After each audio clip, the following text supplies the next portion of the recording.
Watch how serious they get. I know, that's what I did. I started to get up. I don't follow that anymore. No, y'all can't be doing that to me.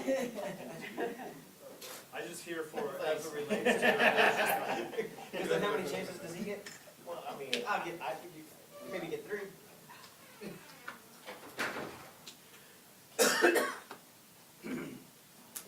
Team back together. The other clue is y'all are usually out here first. Right. We know if you're out here. Dang it. Got clocked on TV. Oh, with niece. Here's the press conference, we're still good for tomorrow, right? That's an A73? A7, that's, you don't know? You gotta know what it came They gave it to me and told me to learn how to use it. Yeah. And that's what I do. Just like that. That's what I do. But I think it says something about, A7. A7. because I was about to say, I see Sonys those are always, seven. Sonys are always on this side. Okay. Well, you know what, maybe you can I help me. don't want to drink. Could cost you. I don't know how to see how much memory is on the card, so what I do No, is I, taking you know everything what, I and don't shoving it know. on my computer. Oh, you can take it off When the I card. use, I've been just taking. when I use mine, I download everything and I restrike it. I never delete in it. Because the rumor is if you try and delete clips in there, you'll start having problems. I just format the card. I just format the card. Yeah. But I do know you can't shoot more than 30 minutes. Sorry, I keep y'all waiting. Yeah, any of the stuff. Oh, John, give me. No, the newer ones, Well, good morning, everyone. Thank you so much again for being here, wanting to, again, keep these press briefings going from week to week as best as possible. I do believe that they are fruitful, just giving me an opportunity to be before you all and to get clarifying questions and the like. But as I do, I wanted to just start with a couple of brief updates to just give you what's on my mind and on my heart tied to the work of the Cantrell administration. So public safety front, just looking at preliminary data from NOPD, from the New Orleans Police Department, the week of March 26th through April the 1st, compared to the week prior to, again, we're just seeing, a fewer armed robberies, sexual assaults, and total property crimes than the previous week, meaning trending in the right direction, all down. Year-to-date stats using preliminary data, again, from the New Orleans Police Department through April 1, comparing 23 to 22, show that total crimes against persons are down 20%. Again, utilizing the data that speaks to the work that's happening on the ground, in the community, every day, in the city of New Orleans, just again, moving in the right direction. Just wanting to thank the men and women of the New Orleans Police Department that continue to show up every day and serve. In spite of all challenges, negativity, and the like, they are delivering. Armed robberies, down 28%, carjackings, 55%, homicides, 12%. But when we look at the first quarter, again, of this year, and you heard from our superintendent and our leadership, NOPD, just in terms of gun seizures, I'm excited about it because, again, it's progress. We have to get guns off the streets of the city of New Orleans. This quarter alone, 794 guns, just compared to quarter of 2022, that was at 519. So we're just seeing, again, 53% increase from this year to last year, which is a testament to the work on the ground, but also I would say just the intentionality of the leadership, but also just engaging and asking for additional help. One example was me meeting with our U.S. Marshal, asking for additional officers, manpower to help issue these warrants on the streets. Individuals that we know have done harm to our community, individuals that we know have warrants out for their arrest, and individuals that we know if they're off the streets of our city, we are safer. And the goal there, keep them off of our streets, which speaks to the criminal justice system needing to work in consultation, and again, in a collaborative manner, protecting the citizens of the city as well as our visitors.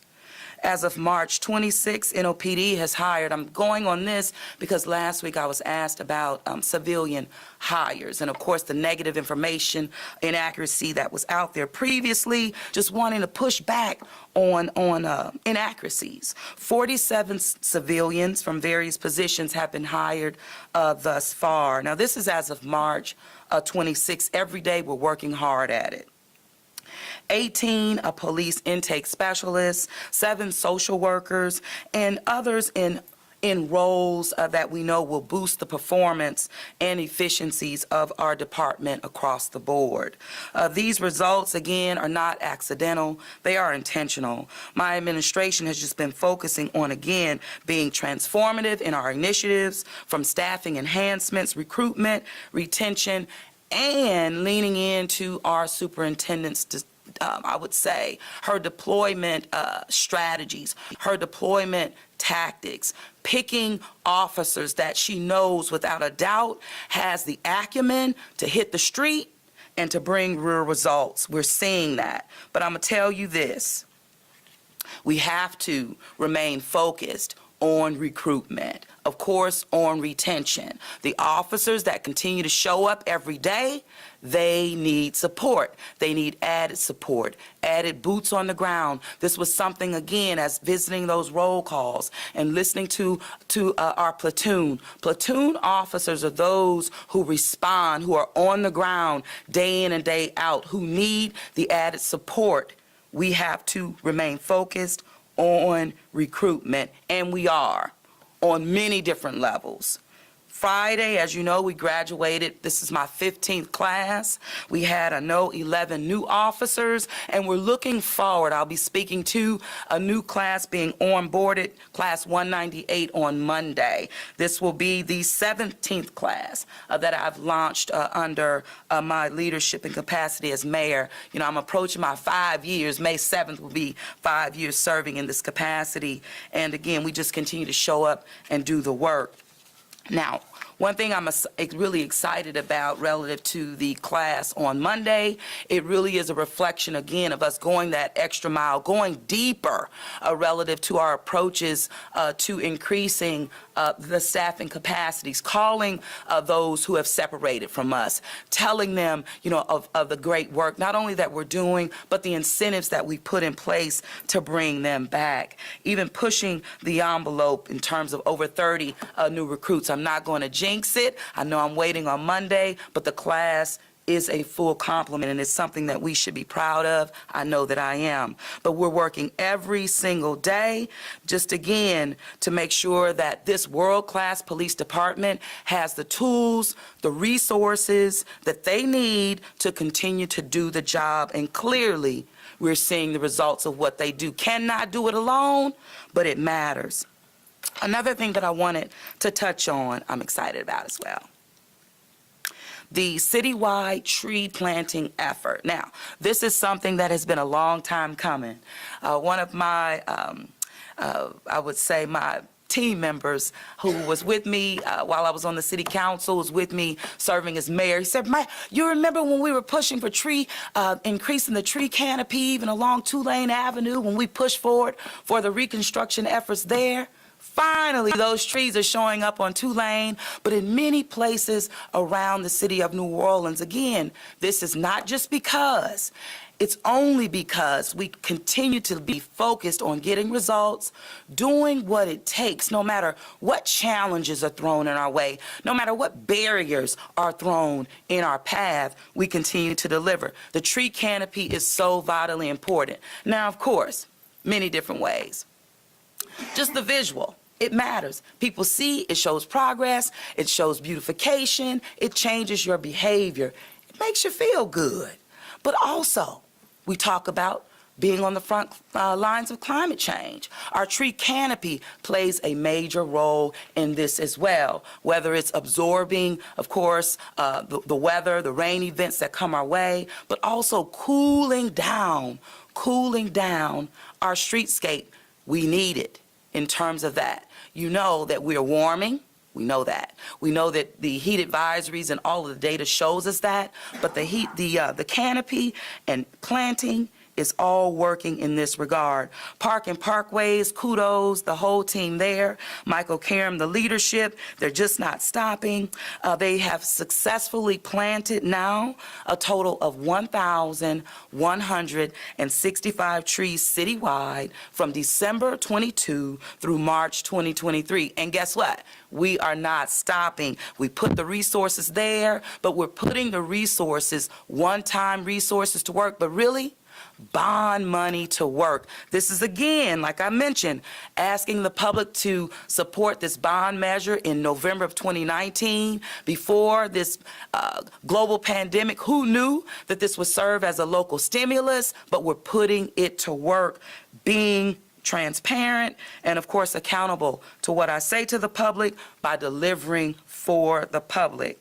The Department of Park and Parkways will will continue to be committed to park upgrades, neutral ground improvements, and further tree canopy establishments being developed throughout the city. I know that I'll do maybe a more thorough focus on this. We're leaning towards Earth Day, City of New Orleans. I think Earth Day is April 27th. When is it? April 22nd. All right, good. Another thing I wanted to touch on, Wisner funding. Now, proposals will be going before the New Orleans City Council on tomorrow. As you know, with the most recent changes there, matters that or initiatives that I want to put forth utilizing Wisner money now has to be, I would say, approved by the City Council through a resolution. So on tomorrow, a resolution will be going before the New Orleans City Council. You will see matters that are consistent with my values since I've been serving as mayor and how I've been utilizing these Wisner dollars, being very, I would say, just intentional in our approach, going deep with these precious dollars. So on tomorrow, the expansion of, I'm going to touch on this first.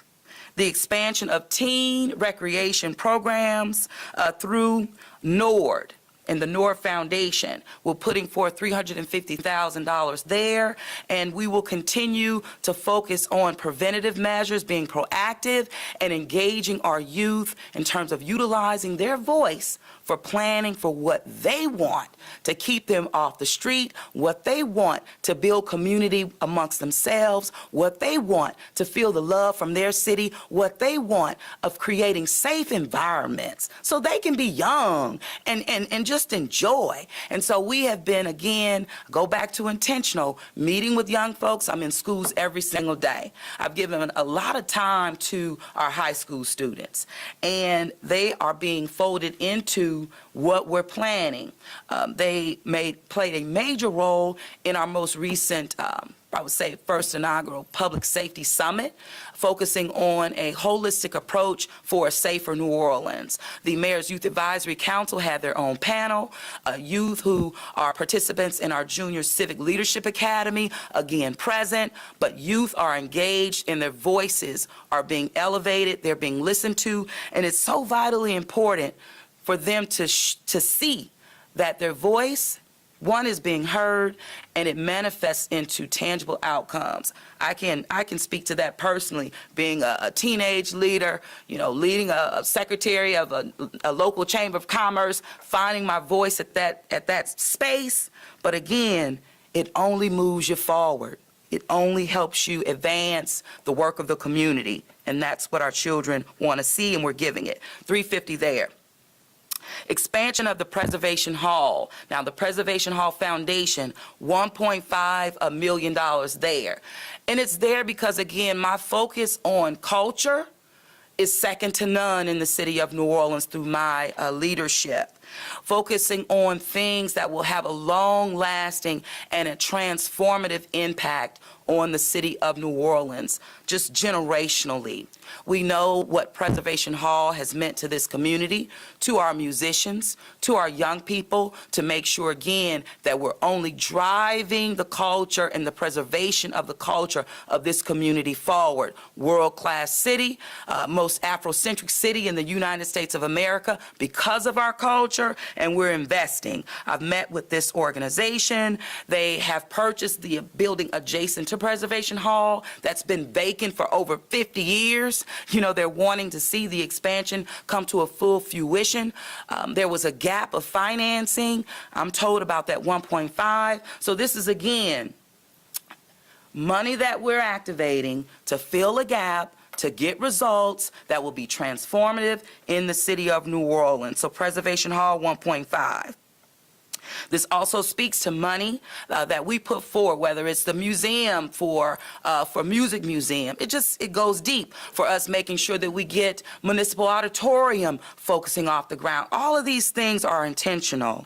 The second piece here is $1.5 million going towards the expansion and sustainability of the New Orleans African American Museum. Again, intentional here. This is about preserving the history, the culture of this community, the most Afrocentric in the United States of America, but which speaks to, again, the culture that we have to preserve to keep it alive and to keep it moving forward.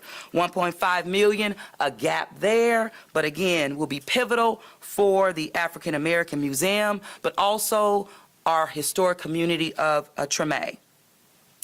Another piece here for Wisner, installing community microgrids through Feed the Second Line. Now, this is, again, aligned with values and work that we have been doing in the city. Last week, you heard, and even in a unified way, with Together New Orleans.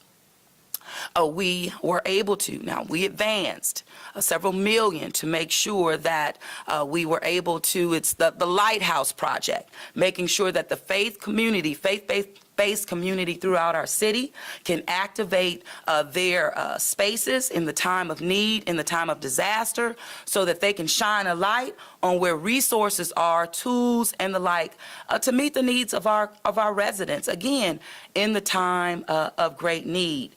And we have seen time and time again how the residents are first responders. And this is, again, a way that we're tying it to. But Feed the Second Line is shifting to our business community, those anchors in our neighborhoods that can, again, shine a light on to ensure that they say feed the second line, so they can cook up the food that's in their restaurant from going dormant. We saw this during Ida when we lost electricity. But if they can have an opportunity, have have power generated, use that food, feed the community, again, shining a light on resources and where we can meet the needs of our people. The other piece here, and I'm going to be quiet, and I'm going to turn it over for questions, is on the development of a hospital-based violence interruption program. Now, this has come from a lot of work that we've been doing in regards to violence prevention. And also listening to our young people, just as of yesterday, as I do every week, but listening to the needs of our community. Trauma is real. And so we are finally kicking off a robust program with the University Medical Center. At the Public Safety Summit on Saturday, we heard directly from the director of this program, who is just so excited about how we're going to be leveraging these dollars, $495,000, again, to be intentional about how we are focusing on harm reduction for this community. So with that, I'm going to turn it over to questions and answers. I'm going to take a sip of water, and I'll come right back around. Starting with Fox 8, do you have a question? Yeah, Madam Mayor, currently right now the Crime Prevention Task Force is doing their presentation to the council. I guess any comments as far as what they're presenting today, any comments on the task force as a whole? So the task force is doing the job. looking at data trends every week, making sure that they're responding in real time, and that's what they will be presenting on this morning. Director and Chairman Tyrell Morris has a pretty, I would say, detailed platform. No, that's not what I'm saying. He has a detailed, what do you call it? Not a program. Presentation, hello, detailed presentation that he will be presenting today. And it's not a show, it's real tangible outcomes. And it just also demonstrates how we will not keep our eye off the ball, that we will continue to engage all stakeholders within our criminal justice system that has a role and a responsibility to responding to violent crime trends within our community. One of the things I know that he will be highlighting, what speaks to my heart, again, just being on the ground, we had several convenience stores in our city that, from being on the ground, we saw that they were selling merchandise with guns on them and with the gun logo, and it's saying revenge, hats and the like. And so, again, these are subliminal messages that are going out to our community and say, we can sell this in our stores, in our city, and thinking about these force multipliers relative to violence. And so if we can remove these influences, even from convenience stores, we believe that it will have an impact, a positive impact, even as we talk about blight, removing blight that has had a direct alignment with violence in our community. So again, that holistic approach is what we're focused on, and that is a part of the presentation this morning. I got that right. Deputy issue and then the advocate.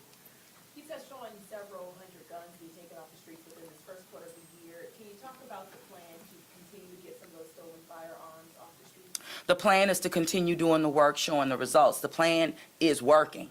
So we're going to continue to do what's working.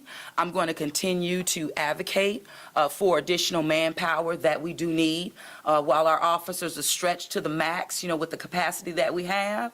The added capacity that we have seen provided by the U.S. Marshal coming from the federal government is bearing good results. It really is. So I'll continue to ask for that. The officers will continue to scrub the data to make sure that, the people that we're focusing on, meaning that are on that list, that have warrants that are real, so they scrub the data to make sure those are on the list, that they are the priority, that we go round them up. And so they're working on it every single day, meaning our officers. There's roundups in the mornings, 5 a.m., roundups at night. We can't tell you where. All we can say is that we're coming. And what we do know, when we hear, listening to the tapes of those who have been arrested, they're like, wow, I thought there was a capacity issue in New Orleans. They came out of nowhere. That's what we want to keep the good news going, coming out of nowhere. The advocate and the NWGNO. With respect to Wisner, there was a proposal, an initial proposal to dedicate $1 million of that to total community action. Why, first, was that proposal made, and secondly, why was it withdrawn? Sure. So as you know, if you've been following, especially Wisner, and also recruitment, you know that I have leaned on Wisner $1 million to activate towards a robust marketing and recruitment campaign in the city of New Orleans. Months, almost a year plus, when we talk about $1 million being allocated or wanting to be allocated to the New Orleans Police and Justice Foundation. That's initially where I was targeting, meaning targeting the $1 million for recruitment and marketing relative to NOPD as well as public safety across the board. You also know those incentives, or as I've pushed, have fallen short, not on my part, but those who have the responsibility to approve these requests. And so because we didn't get anywhere with the Police Foundation, I think the most recent try with the Police Foundation was questions being asked, I know, by the City Council about where was the money that was recently submitted to the foundation. They then had organized several meetings that were canceled, so no real facts that we were able to see there. But then, as a result, I was then told that from the foundation that they no longer wanted to engage around a marketing and a campaign with these additional dollars. So with that, I have to deliver. So I have to look for other alternatives and solutions to get it done, because we still have to market, we still need to recruit. So we have to stay laser focused on that. So this is just one example of finding a solution that will solve a problem relative to marketing and recruitment. It did not move forward, as I understand, because there was a lack of support from the New Orleans City Council that then would have to vote on this resolution. And so because of that, an ordinance or the resolution was submitted without that TCA allocation on there. I thought it was a great resolve. I know that TCA is the one trusted organization in this community that is credible, that utilizes federal money that comes through the city of New Orleans, general fund money that comes through the city of New Orleans, resources that we want to activate to meet people where they are. TCA has been the most trusted and the ones that deliver. And I would say, with my administration, we have just had a strong partnership of getting resources to them and TCA getting resources out of the door that's targeted to initiatives aligned with the city of New Orleans. So that's why TCA serves the community in this city the most vulnerable. And the most vulnerable are those who are impacted mostly by crime in this community. Either they're the perpetrator or they're the victim. And when you talk about TCA, they're serving the same population of people. So it made sense. And it made sense because they get it. And it made sense because they understand, one, how to manage resources, but also work with those who have the expertise in marketing and recruitment, because I know they will, and they would have, to ensure that we, again, got it done. So all these great things are happening that were aligned with my focus from the very start. Incentives relative to retention, incentives relative to recruitment, producing a plan aligned with that, putting forth resources for a marketing campaign, again, to be aligned with that. So as now we're here, we've made good on everything, and now guess what? We don't have a robust marketing and a recruitment campaign while we have results to show and to stand on, momentum that is high, and we should be singing loud praises around this country about how this department is second to none and how it's time for us to recruit. And you know what? We're continuing to do the job, and I'll continue to stay focused on it. Can the administration do that in-house? I mean, why does it need to be a Wisner thing, and why does it need to be out-of-house? Well, it doesn't need to be, but if you want who you want to do the job, that has a proven track record of getting it done, someone who's worked with this community previously on marketing and advertising, who understands that this is just not some put up a billboard. You know, this isn't just some put together a commercial. It's bigger and it's greater than that. So with the flexibility that Wisner provides, it allows us to work with partners outside of government to move forward a plan of action and a process that we can get who we know is proven to do the work. When you think about in-house, and now I'm being told that's what's being recommended, so 90 days out. So do we want to wait 90 days for an RFP process and to get out, and yet we need to recruit and retain right now while momentum is high? But I'm moving forward, working with every side, that I can, and hopefully moving forward with an emergency process that would allow us to do that. But you know what? I am not going to stop, because it is just that serious. It's just that serious. And it's time for everyone to wake up and to understand recruitment is imperative, that the men and women that we're leaning on right now need the help. They've told us that. Not only they've told us that, we know that. And so what I know is that I have resources that we can tap that will not touch or have to touch the general fund, to meet the needs of this community, and again, marketing and recruitment. WGNO? Morning, Mayor. Good morning. You touched on some of this yesterday regarding the consent decree. I did have a question about that. What is the monthly financial burden to the city for the consent decree? Part two is, how do you as mayor see us getting the conversation back on track as far as satisfying whatever the decree requests and us getting to the finish line? Sure. So the city of New Orleans has spent millions on this consent decree. We'll give you the breakdown on the monthly allocation. I know since I've been mayor and I've been focusing on this consent decree, focusing on the progress that we've made, focusing on can we just all focus on constitutional policing practices so that we can satisfy the requirements there, get to substantial completion and self-monitoring. So I've seen where that monthly dollar amount has decreased small.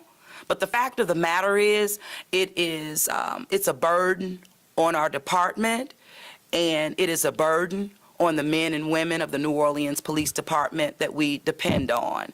Getting things back on track is exactly what I've been focusing on. Getting things back on track, meaning focusing on constitutional policing practices, focusing on the two areas that we have been able to, we've seen more red to green. So the two, I'm staying focused on those two, bias-free policing and stop, search, and arrest. That's where the focus needs to be.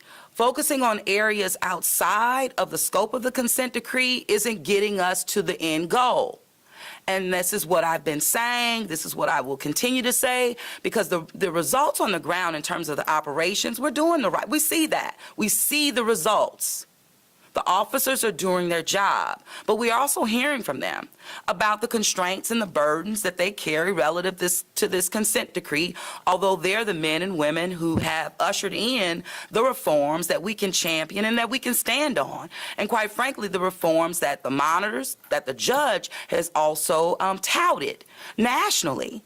We're a model. We're teaching other departments. And when you look at consent decrees around this country, there is no consent decree that has been more negatively, I mean, on the positive side for us seeing results. But just staying engaged in this, when are we going to end? When are we going to get out? So it's now having a negative impact. While it was positive on the front end, and now over 10 years plus later, it's having a negative impact. Negative impact on our recruitment efforts, a negative impact as it relates to separations, negative impacts to the burdens that our officers are feeling when they have to make a decision in a split second and they're thinking about the consent decree. That should not be.